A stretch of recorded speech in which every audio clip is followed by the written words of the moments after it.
Yes, I'm going to be announcing my retirement to the sport of boxing. Blood, sweat, and tears I've done for the sport at a young age, at 25 years young. I believe, and the first male really to become a two-time Undisputed World Champion. Very grateful for it. In the four-belt era. In the four-belt era, yes. Teofimo, no one's going to believe you. Even if they do believe that you believe it, they're going to say, hold on a second. The one man who beat him, Teofimo, had a life-threatening condition, defended his title against George Kambosos. He could have died because he couldn't breathe at a certain point, right? And got off the deck to score a late rounds knockdown, but lost the decision. That's how he lost his lightweight title. He's still out there. You haven't fought him. A title defense against Kambosos. Devin Haney, who then beat Kambosos for your old title, wants to move up to 140. He's undefeated. Yeah. You're not going to fight either one of those guys?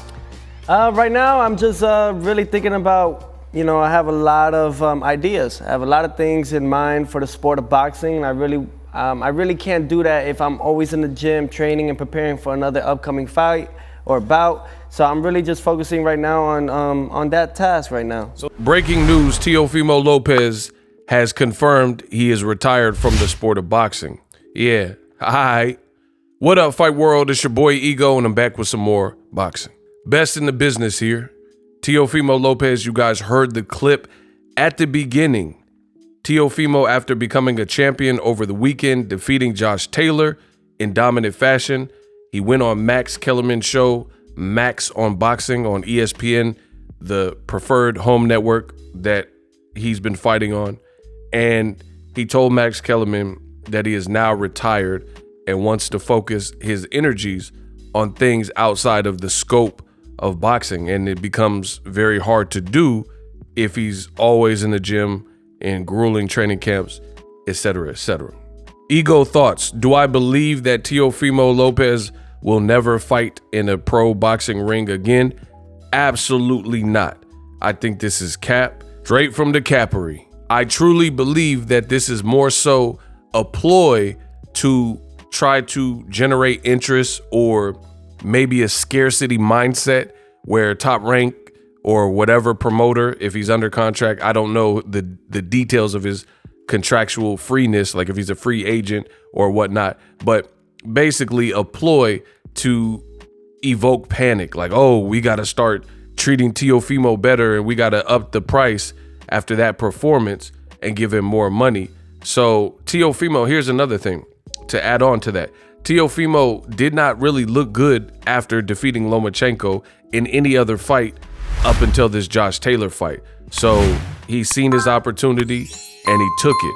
So the George Kambosos fight, that goes without saying.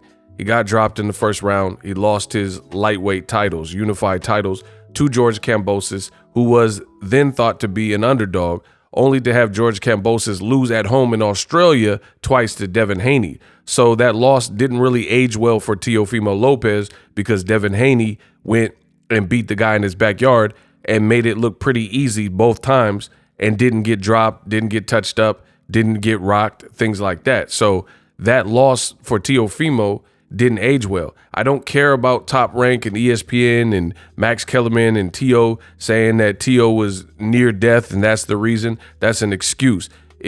Why would the New York, which is one of the most strict or strictest commissions, why would they allow you to fight if you had all this stuff going on?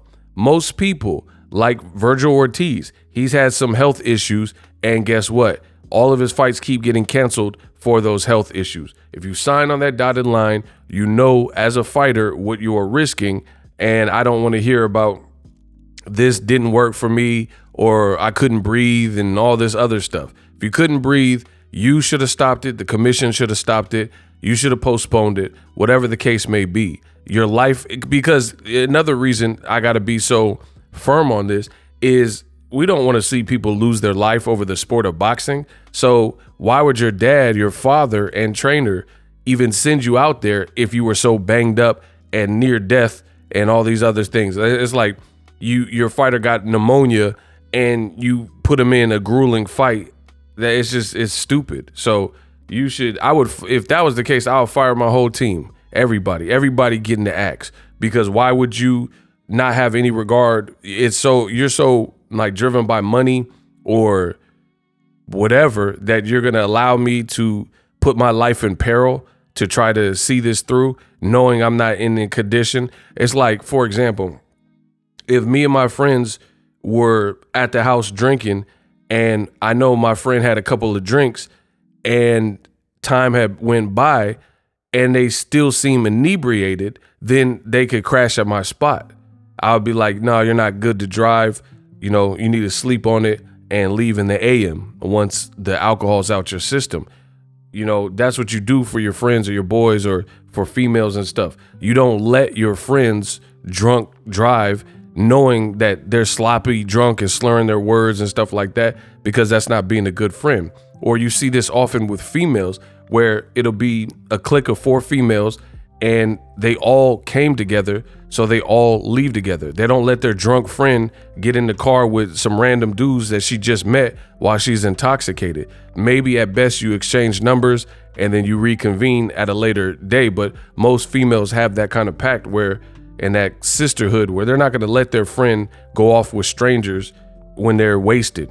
You know what I mean? So again, in the same vein, why would you let your son and your fighter, or just a fighter you care about, you don't even have to be related, why would you let them fight if they had all these things and couldn't breathe and you knew this? The other thing I find interesting is they keep lying on ESPN. First, they lied about Lomachenko and they glorified his record and made it look like he was undefeated multiple times, not just once, multiple times. They scrubbed away and erased his losses on his record when they shown on the screen, right? And then now they're continuing to perpetuate a lie about Teofimo being undisputed. He wasn't undisputed then, and he's not undisputed now. Josh Taylor was undisputed, and then he had to get rid of his belts. So he's not undisputed when Teofimo fought him. He had 1 belt and maybe the Ring Magazine belt. So he had 1 or 2 belts. That's it. That's not undisputed in the 4-belt era. You could say he was undisputed when he fought Jose Ramirez. I ain't got no beef with that. But to lie and perpetuate that Teo is a 2-time undisputed, it doesn't add up because the timing doesn't add up. When he fought Lomachenko was the franchise champion.